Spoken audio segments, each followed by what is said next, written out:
Les lots tozali comme on a le lengenini est nabiso zali maltraité, malmené. Et tout ça, c'est parce que Rwanda a lingete bomengo nabiso comme ayaye. Yene zali ko occasionné baguerre wana nyonso tout bande ko nabiso bazali ko kufa mokolo na mokolo. Ngondi to ezali ko lakisama déjà na nzela ya ambassadeur na bango Vincent Karega oyo azali na mabele na biso mais azali ko se comporter local azali congolais moko boye o azali na droit na makambo na biso nyonso surtout ya mboka azui pe audace ya kofinga mwana mboka Martin Fayulu et biso en tant que jeune conscient nous militons pour les valeurs. Awa sika tozali komona bakonzi ya mboka na biso lolenge ni bazali ko vivre na pays oyo ezali ko sambwisa bana mboka na biso makili ezali ko tanga butu moi mais bakonzi ya mboka bazali kondima c'est que Rwanda abanda ko jure na liberté nyonso esengeli.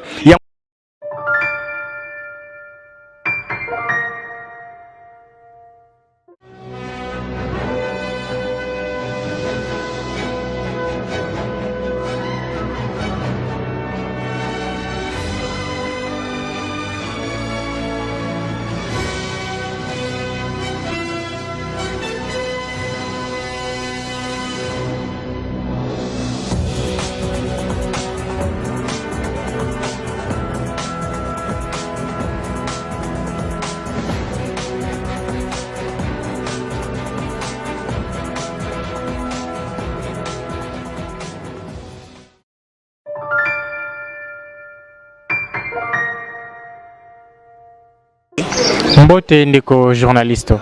Kombo nangai Osé Yandi, nazali communicateur ya Nouvel Élan, et secrétaire rapporteur ya Ligue de Jeunes. Les lots tout la conférence de presse autour le cas tout à l'heure impression par rapport à Nyonso le na conférence de presse. Conférence de presse outil ko salema na secrétaire général ya parti Nouvel Élan, parti cher ya camarade Nabiso Adolphe Muzito. Impression nanga ezali positive na sepeli na maema so outil ko kolobama awa. La banzi était au nyonso secrétaire général à lobby à cosité. Bobela lobby ma etozali ko vivre ma emboka ezali ko traverser. Les lots tozali comme on a le lengenini est na biso zali maltraité, malmené. Et tout ça, c'est parce que Rwanda a lingete bomengo na biso comme ayaye. Yene zali ko occasionné baguerre wana nyonso tout bande ko na biso bazali ko kufa mokolo na mokolo. Awa sika tozali komona bakonzi ya mboka na biso lolenge ni bazali ko vivre na pays oyo ezali ko sambwisa bana mboka na biso makili ezali ko tanga butu moi mais bakonzi ya mboka bazali kondima c'est que Rwanda abanda ko jure na liberté nyonso esengeli yango ndi to ezali ko lakisama déjà na nzela ya ambassadeur na bango Vincent Karega oyo azali na mabele na biso mais azali ko se comporter local azali congolais moko boye o azali na droit na makambo na biso nyonso to ya mboka azui pe audace ya kofinga mwana mboka Martin Fayulu et biso en tant que jeune conscient nous militons pour les valeurs. Nous voudrions que notre pays soit bâti sur les valeurs démocratiques, républicaines également. Mais ce que nous sommes en train de déclarer aujourd'hui, nous demandons aux autorités en place. Ils ne peuvent pas accepter. Jamais que étranger mal instruit ayana mabele na biso abana kofinga bana mboka. Ezali le lenge moko boy to komi démarche na bino qui aboutir na solution moko palpable ba komona ke non bo sali ba marche bo moni ndeko wana kei démarche na biso lelo ndengo bozali kolobele yango ce qui peut aboutir nango te ke yi ambassadeur wana keite mais eko lakisa ya solete pouvoir osali en place ezali incapable eko banda ko discréditer eko banda ko réduire davantage notoriété, il y a Bakambio Bazali en place. C'est clair pour nous. Donc qu'ils partent ou pas, ceux qui sont en place seront quand même réduits à l'air certaine notoriété. Donc vous allez kokanisate, mais allez koleka, même les loyaux ambassadeurs ya Rwanda keite, mais bakonzo allez kokambabiso Bazali en place, banamboka o bazali kolanda biso ba makamundeng ezali koleka bakoye bate pouvoirs en place, ils allaient incapables ya ko sala makamususu pour répondre convenablement na souci ya banamboka puisque on est où comme ça nous ne sommes pas dans une république où tu sais comment la étranger moko boy bazali kuya bazali ko se frapper ba luxe moko boye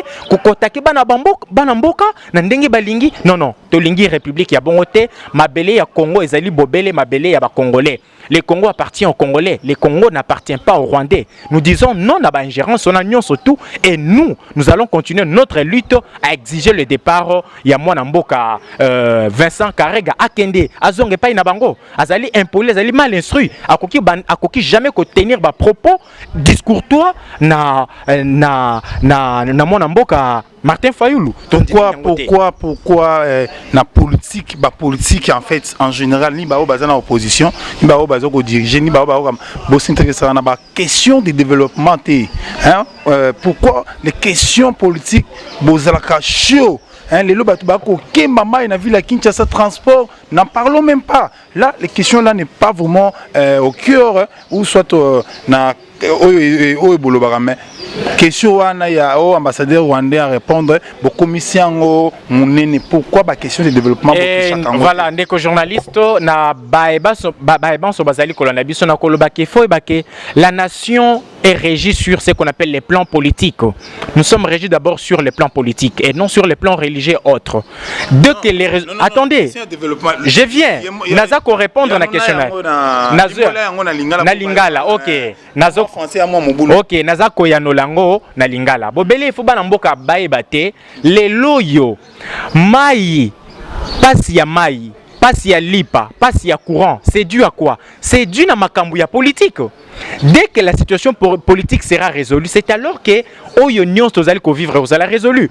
Awa il faut to attaquer likambu non na banzete nango na makasa nango mais faut to attaquer likambu na misisa nango. Problème ezane na misisa, il faut to bongisa likambo na misisa parce que nzete ceux qui ata lelo yo lobi ke nzete wana ekoli kuna makasa wana ezali ya malunga te na kokata yango ata okati yango mais lobi misisa na osani ni ekobotisa lisusu makasa wana boma lisusu d'où il faut ko attaquer na misisa ya nzete pour ceux qui olingi oboma ye olonga ye malamu il faut ko kata nde misisa na ye yango nde biso tolobake lelo yo tango classe politique makambo ya politique ebongi nano te lipe ozala toujours ya pasi mai ozala toujours ya pasi courant ozala toujours ya pasi yango no moni biso to bundaka pona etumba ya peuple souveraineté ya peuple lelo soki peuple moko akomi kopona ba kambina ye oyo bakokamba ye bakozala na souci wana ya kobongisele ya kopesa ba condition nyonso esengeli pour vivre à vivre malamu mais tangue peuple ye moko batu bazali kokamba ye bazali batu oyo bauti na volonté na yete est-ce que vous êtes sûr que batu wana bakozala na souci ya kobongisa ba condition ya peuple jamais ndi tozali kobunde ke situation ya légitimité ezala nano mais question na tous les congolais c'est ça légitimité to leki yango non tokoki koleka yango te la légitimité est au cœur de la crise que nous sommes en train de vivre en République démocratique du Congo. Oh nous sommes ko vivre lelo minyo ko nyonso ba passe nyonso za ko vivre lelo na kati ya mboka na biso ezali dû na crise ya légitimité ndeko na ngai yebisa ngai na pona silisa na kotuna motuna moke yo ndeko journaliste na yebi kezali interview na silisa kaka pona oloba te lelo yo peuple oza kolanda ngai soki moto azali kokamba yo ezai yo pona yete est-ce que akozala na capacité akozala na souci ya minyoko na yo jamais. Il faudrait nde mutu oyo akokamba azala mutu auti na volonté na yo pe mutu na ozala na souci ya kobongisa ya kosala eke peuple a retrouver sourire na ye peuple a vivre na ba conditions oyo sengeli c'est normal. Tokomi na suka ya entretien na biso za émission te totondi botondi ngape na tondi bino botondi parce que c'est clair. C'est clair. On a qui bit objectif suivi à point de presse à l'élo. C'est pour parler de ce qui s'est passé dans la marche où les acquis réprimés par le régime de M. Félix Antoine Tshisekedi na Kabila. Parce que nous avons constaté que le Séchilou aujourd'hui est en train de protéger les Congolais, est en train de protéger plutôt les Rwandais, vu que ce dernier, par le prêchement de leur ambassadeur, qui incite les Congolais, qui tabasse, qui incite plutôt les Congolais, même M. Félix Antoine Tshisekedi, les Congolais plutôt demandent l'expulsion de la mission. Monsieur Félix Antoine Tshisekedi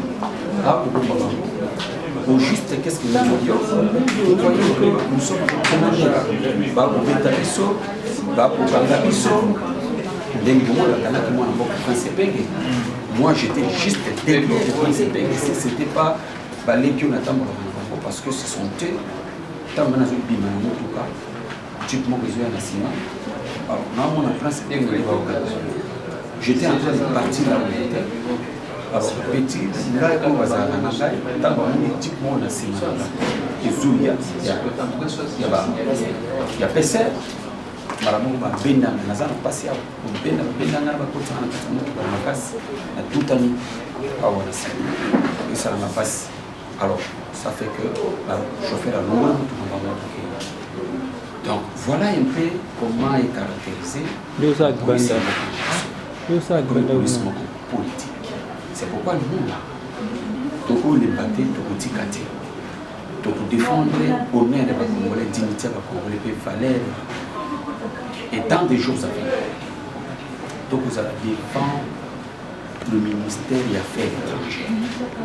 Parce que tant que vous connaissez M. Mobila nous dit que les questions qui va gérer un mot d'une manière diplomatique.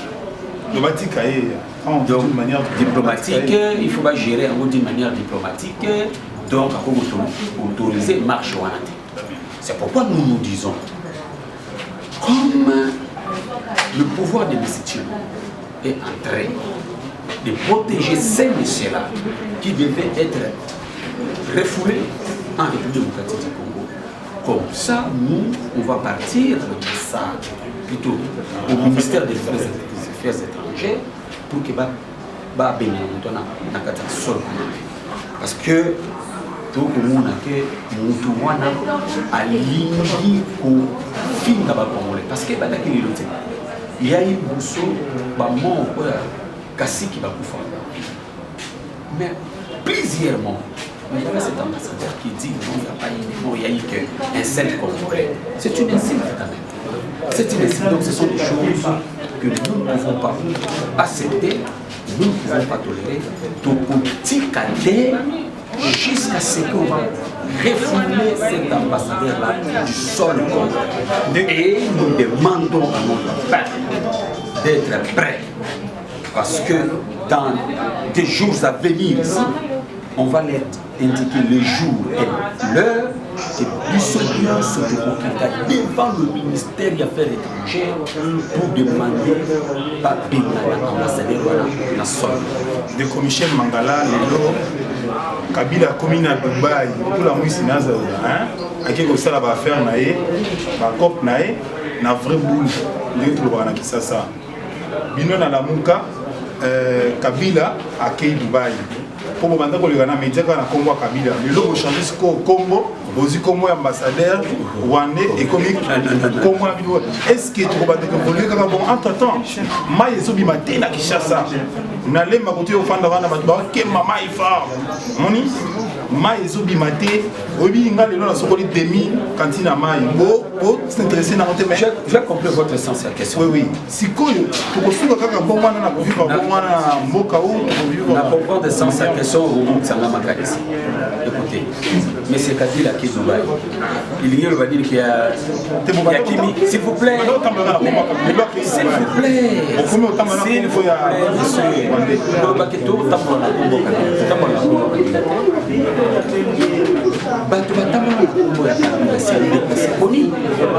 Mais nous parlons pour le système Kabila qui est aujourd'hui incarné par M. Tshilombo.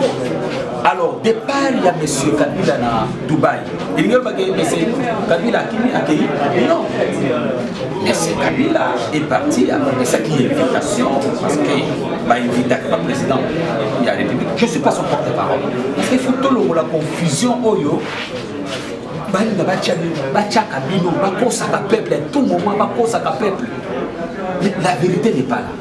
Kabila est parti répondre à l'invitation. Il y a un ancien président. Il y a une conférence qui s'appelle Nabango Bobassa. À Kenya, Dubaï, pour ça, passer une conférence, il va revenir dans Congo. Mais le problème ici, c'est quoi? C'est que nous sommes en train de combattre. C'est pour trouver une solution dans ma campagne. Bateau va se pouvoir dans ma casse. Oh, le peuple a été là qui va papa Loubaki, le peuple d'abord. 2 ans après, les alliés n'ont pouvoir mon côté illégal. Depuis Mobutu jusqu'à ce jour, tout le monde a tout ça pour mon allélo la carte à même à ta époque il y a Kabila. Ce n'était pas comme ça. Ce n'était pas comme ça. Bon, ça l'a 2 jours, 3 jours, mais ils ont raté. Bon, ça l'a 2 jours, 3 jours, mais ils ont raté. Donc, mais écoutez, mais c'est les journalistes. Il faut vous tous à la sérieux. Nous avons comme l'impression, vous, les journalistes, vous êtes dans le sentiment. Sentiment, il y a qu'à protéger, pouvoir au nom. Ils ont fait sa solution à un problème. Il n'y a pas de Congolais. Pourquoi? Parce que mais c'est Félix Antoine Tshisekedi est fils d'Espence. Il n'y a pas Papa Etienne Tshisekedi. Non, Papa Etienne Tshisekedi n'est pas Félix Tshisekedi. Il est certes son fils, mais il n'est pas Félix Tshisekedi. Parce que le combat fait par Papa Etienne Tshisekedi, ce n'est pas le combat que nous sommes en train de vivre aujourd'hui, et pas il y a Félix Tshisekedi. Mais comment nous pouvons vivre dans cette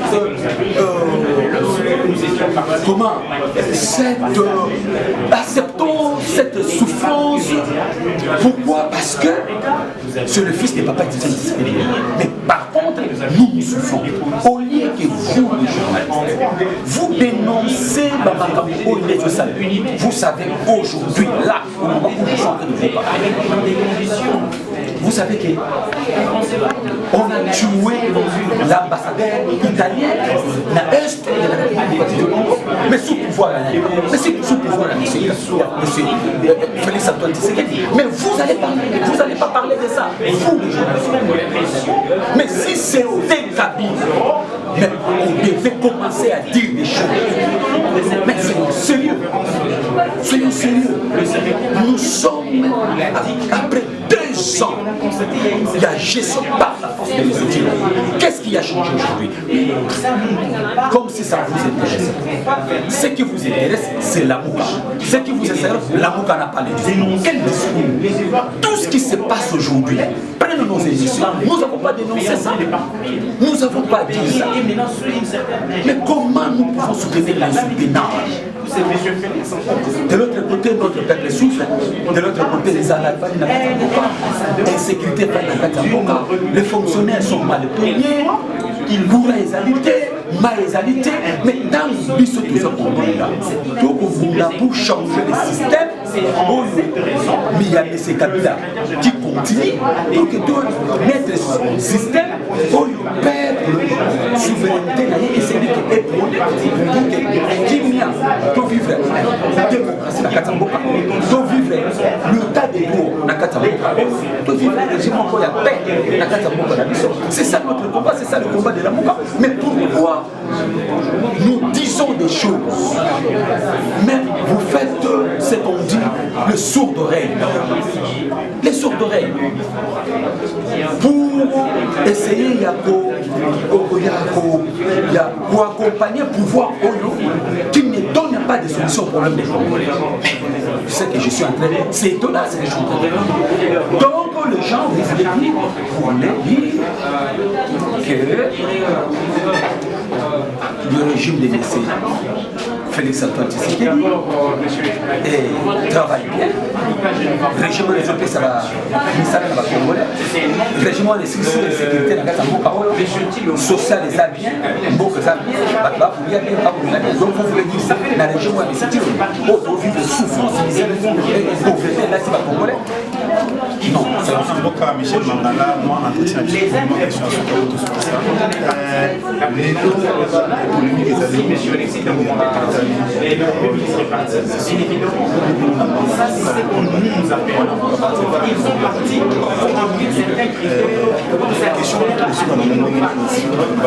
cette histoire ne nous concerne pas, cette histoire de l'opposition. Non, nous ne sommes pas dans l'opposition.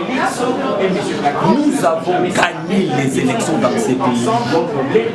Papa, tout ce qui est série, ça la opposition n'a régime ils a une coalition qui avait eu lieu légitime. N'est-ce pas? Surtout ça, l'élection, la régime. Qui avait donné des à la coalition. Mais il y a été. Mais dans ces le cas ici. Ma on a mis les salimatiques, n'est-ce pas? Babo Bazali Wana, Bazali l'égalité et Bazali le GC. Mais comment nous pouvons faire le c'est pourquoi on a combat la mission de ce qui s'est passé les années passées là, 2006, 2011, 2018, ils ont la société. Ils ont la tête, il faut qu'il y ait une bonne base. Pas bonne base de guillaume, pas bonne base de guillaume. Ok? Il y a un autre qui est sur la place, c'est par le tout ça la réforme institution tout le monde dit ça bah institution beaucoup de temps pour qu'il y ait ma bonne surtout il y a beaucoup de mal azala ici à ce moment là tout pouvoir opposition mon proposé donc mais le moment là ils ont pas de la vérité nous ne sommes pas là allez poser la question frère mais je peux que le président Martin Fayou Madidi qui a tapé la main sur la table pour demander aux enseignants de enseigner nos enfants parce que tout le monde a qui est bas dans la bande et pourtant il va pas les affaires va écrire les affaires mais va faire ici mais pourquoi vous avez suivi la conférence de presse pour le président ça là qui s'est tapé la main sur la table demander aux enseignants de reprendre le chemin de l'école nous sommes là pour les pouvoir c'est-il donc géré par la force et ils ont mis ça là et il y a dans les d'après ce qu'on dit